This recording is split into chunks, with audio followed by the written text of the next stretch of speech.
Bonjour à tous. Dans la Mishnah, on nous parle des célébrations de Simcha Bet HaShoeva qui s'est déroulée pendant la fête de Sukkot. De quoi s'agit-il? Où cela se passait-il? Suivez-moi.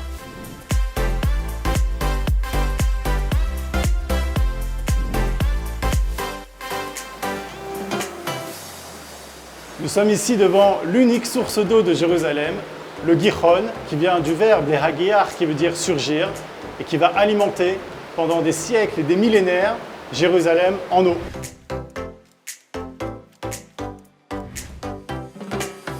À l'époque du premier temple, le roi Hiskiaou, Ézéchias, fit dévier les eaux de source du Gihon vers l'intérieur des murailles. C'est les eaux qui apparaissent encore aujourd'hui, qu'on appelle Shiloach, la source du Shiloach qui vient du mot Lishloach, qui veut dire envoyer. La Mishnah nous explique que dès le premier soir de Chol HaMoed Sukkot, les Kohanim et le peuple venaient ici, on prenait environ 1 litre de ces eaux du Shiloach et on les amenait au temple de Jérusalem. Toute la nuit, il y avait des chants, des joies qui étaient célébrés sur ce chemin-là. En souvenir du verset d'Isaïe qui dit « Ushaftem ma'im besason imayane Yeshua » et vous puiserez des eaux d'allégresse depuis la source de la délivrance. Nisluch ha'mayim ketzad, la libation de l'eau, de quelle façon? Sluchit shel zahav, une coupe en or, marzeket shloshet logim, qui avait une quantité de 3 logs, ayam imale min ha-Shiloach, était remplie depuis la piscine du Shiloach. Le Kohen la remplissait et il montait avec des milliers de Juifs vers le Beth Amikdash. Igiou les chars ha'mayim, ils arrivaient enfin devant la porte des eaux. Tik'ou vireu vetik'ou, ils sonnaient du chauffard et des trompettes, et ensuite ils montaient vers le Misbéach, l'autel des sacrifices, et ils versaient avec le korban du matin de l'eau en plus que le vin habituel. Cette cérémonie était là pour bénir les pluies de l'année, car comme on sait, à Sukkot, il y a le jugement des pluies, et d'ailleurs à la fin, à Shmini Atzeret, on commence à prier Mashiv Haruach Morid HaGeshem. Mais pourquoi lors de cette célébration, le Talmud nous dit que celui qui n'a jamais vu la joie de Simcha Bet HaShoeva n'a pas vu de joie de sa vie?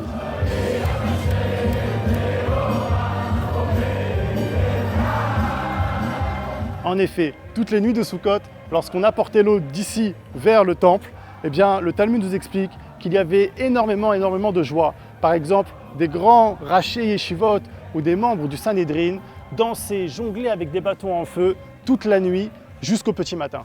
Plusieurs explications sont données sur le pourquoi de ces célébrations. Le Harizal nous explique que lors des premières fêtes, Rosh Hashanah, les 10 jours de pénitence, nous sommes jugés selon le din, selon la stricte rigueur. Et plus tard, à Hoshana Rabbah, eh bien, vient le jugement selon la bonté, le chesed. Dans le judaïsme, le din est souvent représenté par le vin. D'ailleurs, tous les matins, lors du sacrifice perpétuel au temple, au Beth Amikdash, eh bien, on versait avec le sacrifice un peu de vin. Mais pendant ces jours de Sukkot, on ajoutait de l'eau à ce sacrifice. Le vin représente, on l'a dit, le din, la rigueur. L'eau représente dans le judaïsme la bonté, le chesed. Eh bien, pendant ces 7 jours de Sukkot, on essaye de dire à Dieu, mets-nous un petit peu de chesed dans ton jugement. C'est pour cela que certains ont l'habitude, par exemple, de rajouter quelques gouttes d'eau dans le vin du kiddush, pour rajouter un peu de chesed, de bonté au din, à la rigueur. Et toute cette simcha que l'on mettait, toute cette joie que l'on avait lors de cette célébration, eh bien, venait montrer à Dieu qu'il fallait nous juger sous le bon angle, sous celui de la bonté et de la miséricorde.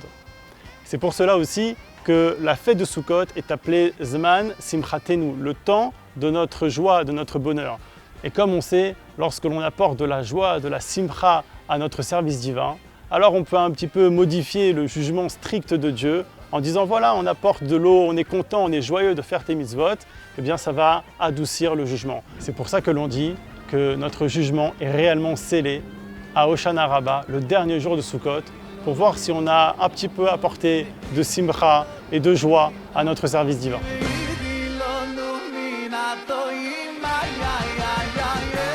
Ici, nous sommes devant le grand bassin du Siloé, Birkat HaShiloach, qui va être construit pendant le 2e temple de Jérusalem.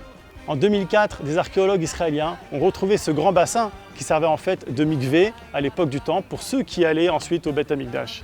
Ce qui est incroyable ici à la cité de David, c'est que l'on peut lier l'histoire à la religion, à nos coutumes et bien sûr à la Bible. On espère bien sûr refaire très vite cette cérémonie avec le troisième Beth Amikdash. Chag Sameach!